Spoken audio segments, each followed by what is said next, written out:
शिव पंचायत में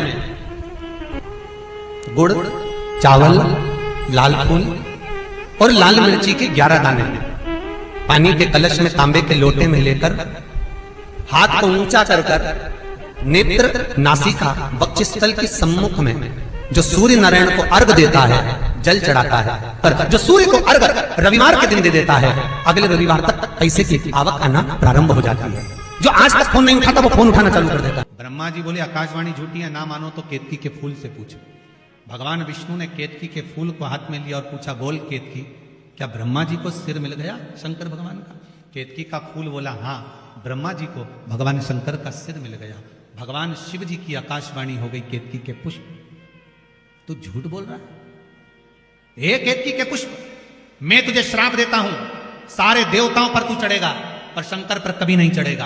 अगर एक केतकी का पुष्प शंकर पर चढ़ गया तो 1000 गौ हत्या के बराबर दोष लग जाता है महाराज। इसलिए केतकी का फूल सारे देवताओं पर चढ़ता है पर शंकर पर भूल से नहीं चढ़ता, कभी भी केतकी का पुष्प नहीं चढ़ता। मैं तुझे श्राप देता हूं कि तू मुझ पर कभी नहीं चढ़ सकता। 1000 गौ हत्या के बराबर दोष है केतकी का फूल अगर शिव पर चढ़ जाए। ब्रह्मा जी बोले आकाशवाणी झूठी है, ना मानो तो आप गौ माता से पूछो। बोलो गौ माता, क्या भगवान ब्रह्मा को भगवान शंकर का सिर मिल गया? बोलो आप। गौ माता बोली, हाँ, सिर मिल गया ब्रह्मा जी को भगवान शंकर का। फिर आकाशवाणी हो गई है, गौ माता झूठ बोल रही। भगवान शंकर ने कहा, गौ माता तू जगत की मां होकर झूठ बोलती है। मैं तुझे श्राप देता हूं गौ माता, तेरा पूरा शरीर पूजा जाएगा पर तेरा मुख अपूज्य माना जाएगा। तो झूठ बोली है, तेरा ये मुख अपूज्य हो। गाय का पूरा शरीर पूज्य है पर गाय का मुख अपूज्य है। हिंदू धर्म में सारी परिक्रमा आगे से, पीपल की परिक्रमा आगे से, मंदिर की परिक्रमा आगे से, माता पिता की परिक्रमा आगे से, गुरुजन की परिक्रमा आगे से, तीर्थ की परिक्रमा आगे से, पर हिंदू धर्म में एक परिक्रमा ऐसी है जो पीछे से चालू होकर पीछे विराम होती है, वो गौ माता की परिक्रमा है। गाय की पूंछ से चालू होकर पूंछ पर विराम होती है, क्योंकि इसने झूठ बोल दिया। और केवल एक बार झूठ नहीं बोला है गौ माता ने, 2 बार बोला। राम जी जब बन गए फाल्गु नदी के तट पर भी गौ माता ने झूठ बोल दिया। सीता जी का श्राप लग गया, तुम झूठ बोल रहे। इसीलिए हमारे हिंदू धर्म में ऐसा नियम है, गौ माता के लिए अलग से पात्र रखा जाता है। पहले अगर आप लोग राजस्थान साइड में कभी गए होगे, मारवाड़ में कभी गए होगे, तो आप लोगों ने ध्यान दिया होगा, घर के बाहर पत्थर का इतना बड़ा कुंडा रखा रहता था। उस कुंडे में भोजन ले जाके डालते थे, गाय उसे खाती थी। घर के पात्र को झूठा नहीं करने देते, घर के पात्र को झूठा नहीं करने देते, क्योंकि वो पात्र अगर गौ माता झूठा कर देती थी, फिर उसमें गंगा जल भरकर रखो, 7 बार अग्नि में तपाओ, फिर 3 बार गंगा जल भरकर रखो, तब वो पात्र घर में कार्य लेते थे, पर भगवान की सेवा में नहीं जाता था, क्योंकि झूठ बोली है, झूठ बोला। और देखिए, वही गौ माता जिसने झूठ बोला, वही गौ माता शंकर से बाद में निवेदन करती है कि दुनिया के लोग मुझे पूछेंगे नहीं, आप कृपा कर दो। शंकर भगवान ने कहा, तू क्यों चिंता करती है गौ माता, भले तू झूठ बोल ली पर मैं शिव हूं, मेरे को लोग ओघड़ी कहते हैं, चिंता मत कर, मेरा एक जन्म तेरे गर्भ से होगा। गौ माता, तेरे गर्भ से जन्म लूंगा, तू क्यों चिंता करती है? और आप सबने कथा सुनी होगी, गाय गौ माता जब अपने पुत्र मनोरथ को दूध पिला रही थी, गाय जब अपने बेटे मनोरथ को दूध पिला रही थी, तो कामधेनु गाय जब दूध पिला रही अपने पुत्र मनोरथ को, तो वो दूध का फेन उड़ गया था, उड़कर वो शंकर भगवान के ऊपर चले गया। शिव जी के ऊपर जैसे ही गाय के दूध का फेन गया, झूठा फेन चले गया, जाते से ही शंकर भगवान उठकर खड़े हो गए। गौ माता को लगा कि भोलेनाथ मेरे पुत्र को मार देंगे। शंकर जी ने इशारा करा, गौ माता ने मुख को खोला और तेज श्वास ली। श्वास लेते से ही शंकर भगवान को गाय निगल गई। शिव जी गौ माता के पेट में जाकर बैठ गए। 7 रात्रि तक भगवान शंकर गौ माता के पेट में बैठे रहे। अब जरा ध्यान दीजिएगा, जिस गौ माता के पेट में शिव बैठे हैं, उस गौ माता के पेट में आप लोग जो भोजन पॉलीथीन में डालकर बाहर पटक देते हो, गाय वो खा जाती है, और वो पॉलीथीन गाय के पेट में जाती है, वो कैंसर बना देती है। जरा विचार करिए, गौ माता को कितना कष्ट होता हो, कितना तो 7 रात्रि तक भोलेनाथ माता गौ माता के उदर में बैठे रहे, पेट में बैठे रहे। जब गाय के पेट में मेरा भोलेनाथ बैठा रहा, हाहाकार मच गया। शिव कहां गए ढूंढने के लिए प्रयास करा गया, अथक प्रयास माता पार्वती जी ने करा। तब मालूम पड़ा कि गौ माता निगल गई शिव जी को। तब गौ माता से प्रार्थना करी गई और गाय से प्रार्थना कर कर गौ माता के उदर से भगवान शंकर को प्रकट करा गया। गौ माता ने कहा मेरा पुत्र नंदी बनकर आप प्रकट हो, और शिव जी नंदीध्वज बनकर प्रकट होते हैं, स्वयं नंदीश्वर बनकर। कोई साधारण है? गौ माता पूज्य बना दिया वापिस मेरे शिव, वापिस पूज्य बना दिया।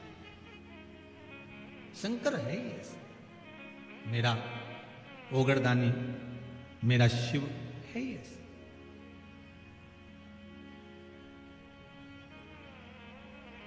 बेलपत्री में ये जो 3 पत्तियां होती हैं, कभी कभी 5 पत्ती की भी बेलपत्र होती है, कभी कभी 6 पत्ती की भी होती है, 4 पत्ती की भी होती है।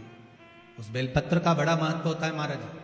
4 पत्ती की अगर बेलपत्र मिल जाए तो महाराज जो लकवे वाला शरीर होता है, जिसके शरीर में लकवा लग जाता है, उस लकवे के शरीर वाले के लिए 4 पत्ती की बेलपत्र शंकर भगवान पर समर्पित कर कर अवधूतेश्वर महादेव के नाम से 7 लोटा पानी, 7 कलश, पीले चंदन का जल शिव जी को चढ़ाया जाता है। 4 पत्ती की बेलपत्र को वापस उठा कर लाते हैं, उसको धोकर जो लकवे का शरीर वाला मरीज होता है धीरे धीरे उसको चूर कर उस बेलपत्र को खिलाना प्रारंभ कर देते हैं। धीरे धीरे शरीर उसका काम करने लगता है। जिसको लकवा लगा हो वो प्रयोग कर सकता है। इसी बेलपत्र की जो नीचे की 2 पत्तियां होती हैं, इन 2 पत्ती के लिए पहले भी वर्णन करा, इन पत्र में भी है।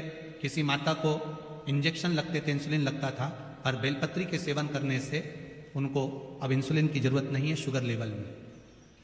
बेलपत्री की जो पत्ती होती है नीचे की दोनों पत्तियां, इस पर केसर से आप चंदन का तिलक, केसर का तिलक लगा लें। और भगवान शंकर का जो शिव जी के 13 बच्चे हैं, शंकर जी के कितने बच्चे हैं? 13। उन 13 बच्चों में शंकर जी की 5 लड़कियों का नाम है। जया, जम के बोलिए, जया, विषहरा, श्यामली बारी, दौतली और देव। ये शंकर जी की 5 लड़कियां। इन 5 लड़कियों का नाम लेकर एक एक बेलपत्र को शिव जी पर समर्पित करना प्रारंभ कर दें। 5 या 7 बेलपत्र ले लें, उसको समर्पित कर दें, उसको लेकर आए। जब बेलपत्र शुगर वाला व्यक्ति या बीपी वाला व्यक्ति या थायराइड वाला व्यक्ति खाए तो एक एक बेलपत्र सबसे पहले नीचे की पत्ती को तोड़ ले, जो नीचे की 2 पत्तियां, इसको तोड़कर खाना प्रारंभ करें। फिर आखिरी में ऊपर की पत्ती को खाए। 3 दिन लगातार कर कर देखिए, शुगर लेवल में आ जाइए। अभी तो कथा चल रही है, तो दूसरा ही दिन हुआ है, खाकर तो देखो। 4 दिन तो हम भी यहीं हैं, तो शुगर लेवल में आपको मिलेगा। शिव का स्मरण करें। पर शंकर भगवान की 5 लड़कियों के नाम मत भूलना। पहली, जम के बोलो जरा, जया। दूसरी, विषहरा। तीसरी, श्यामली बारी। चौथी, दौतली। और 5वीं, देव। ये शंकर भगवान की 5 लड़कियां हैं जो औषधि का काम करती हैं। शिव जी की ये 5 लड़कियां औषधि प्रदान करती, साधारण नहीं है।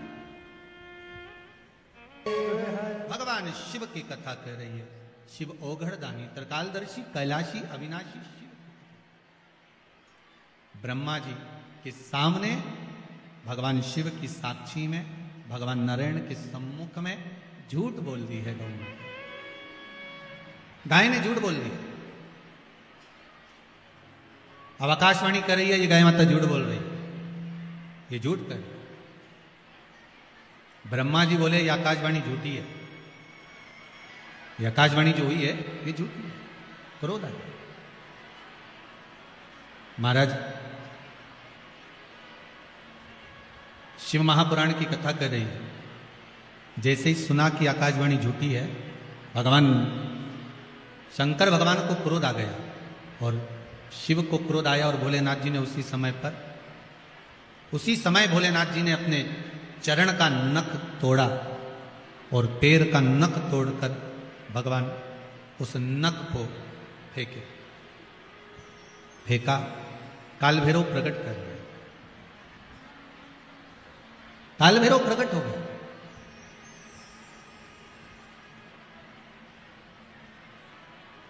जब काल भैरव प्रकट हुए, भगवान शिव जी ने आदेश दिया कि जाओ, जाकर जिस मुख से ब्रह्मा जी झूठ बोल रहे हैं जिस मुख से ब्रह्मा झूठ बोल रहे हैं, ब्रह्मा जी का उस सिर काट दीजिए।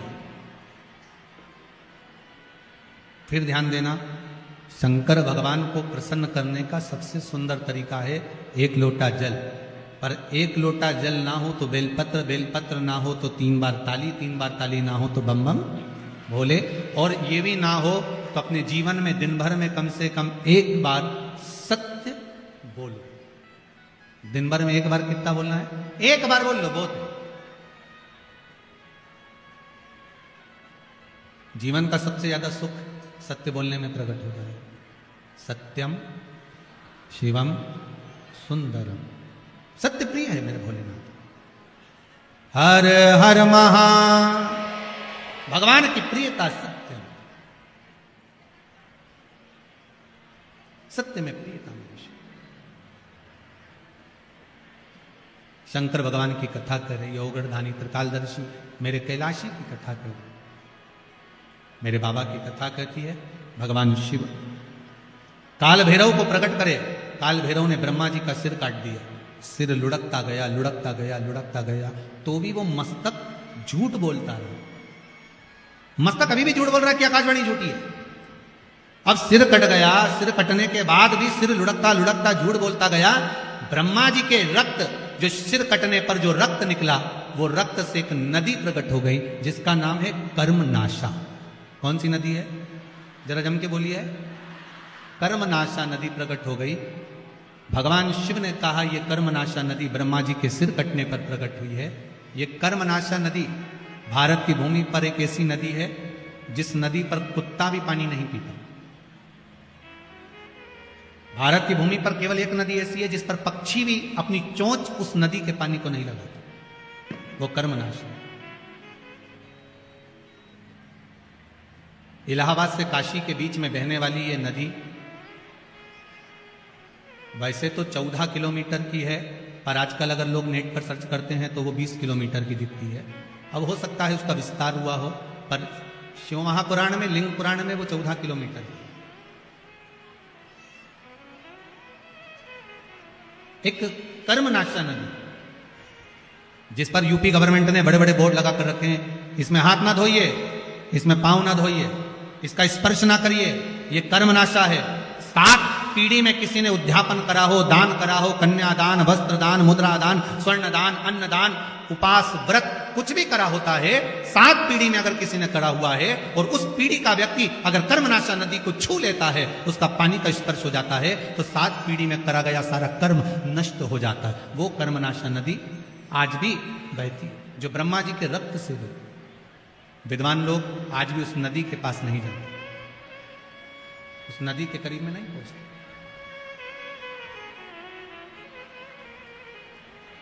नदी के करीब में नहीं जाते। महाराज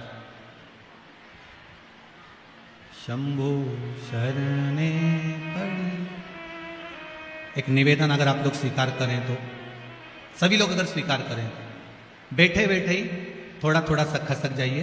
बाहर पानी आ रहा है, इसलिए आप थोड़ा थोड़ा सा बैठे बैठे खसको, खड़े मत होइए, बैठे रहिए, बस उसको थोड़ा सा आप स्वीकार करिए, जिससे आप लोग आराम से बैठे रहें। बैठे बैठे खसक जाओ, आप शंकर के भगत हो, शिव आपके हृदय में बैठा हुआ है, बस आप उसको स्वीकार करते हुए कुछ देर की और बात है, सबको विराजमान कर लीजिए।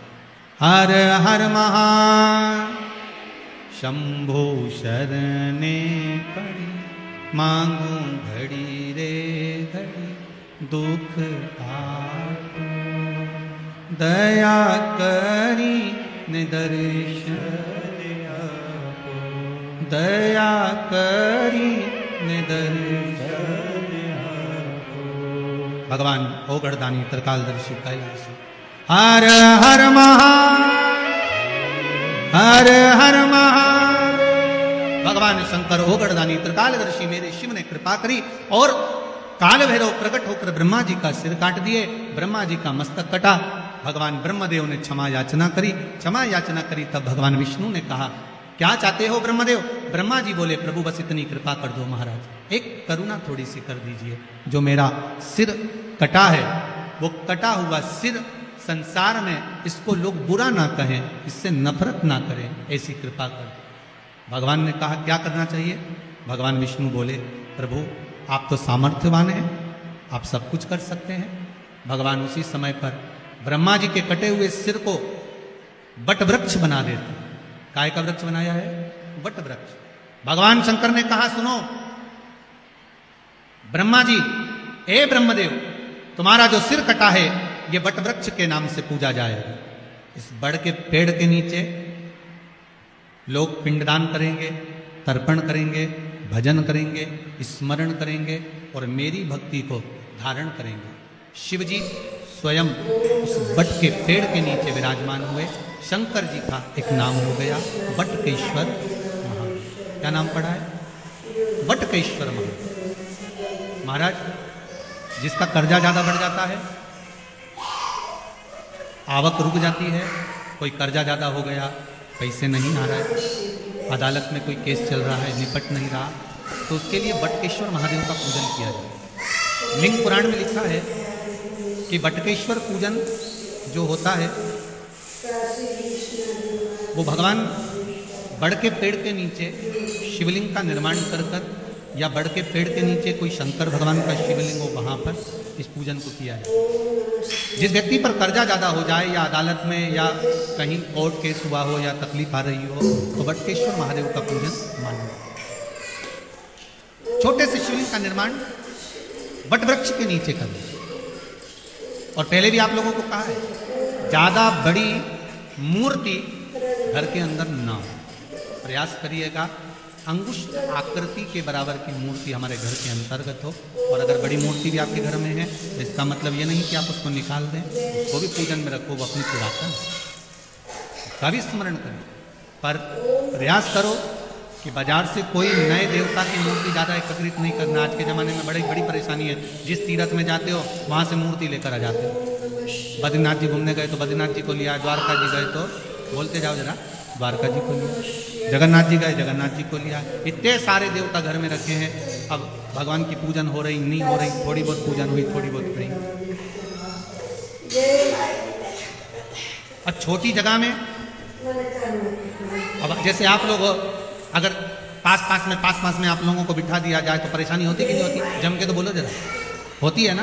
अब तुम्हारा इतना बड़ा तो मंदिर घर के अंदर, कितना बड़ा मंदिर, छोटा सा तुम्हारे घर में मंदिर, इतने बड़े मंदिर में वहीं शंकर जी बैठे, वहीं राम जी बैठे, वहीं कन्हैया जी बैठे, वहीं लड्डू गोपाल, वहीं पर लक्ष्मी जी, वहीं पर दो गणेश जी, वहीं पर सारे देवी देवता। बद्रीनाथ गई तो उनको भी लाया, जगन्नाथ गई उनको भी लाई, रामेश्वर गई उनको भी लाई, सारे देवता वहीं इकट्ठे।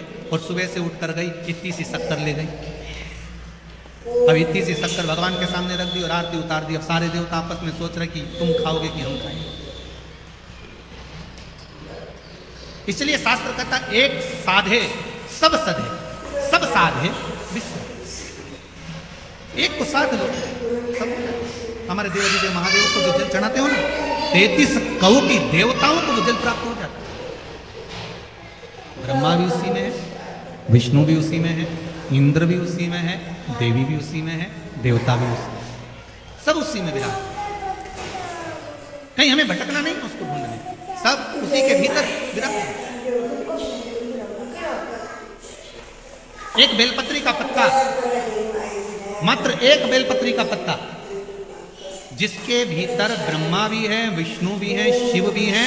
और इस बेलपत्री के बीच वाली पत्ती से लेकर जहां 2 पत्तियां रहती हैं, उस पत्ती के बीच में जो गैप होता है डंडी का, इसमें 64 योगनियां भी, 64 योगनियां देवियां भी इसके अंतर्गत विराजमान है। और उस डंडी के नीचे जहां 2 पत्ती है, इस 2 पत्ती के नीचे की जो लंबी डंडी रह जाती है, इसमें 33 कोटि देवताओं का भाग है। उस डंडी के नीचे जो छोटा सा एक मोटा सा भाग रह जाता है, कई बार आप लोगों ने बेलपत्री को तोड़ा होगा तो नीचे एक मोटा सा भाग रह जाता है महाराज, उसके अंतर्गत सारे तीर्थों का भाव जागृत रहता है। उस बेलपत्री को केवल साधारण ना समझे, शिव को अगर समर्पित कर रहे हैं तो संपूर्ण उसी के अंतर्गत।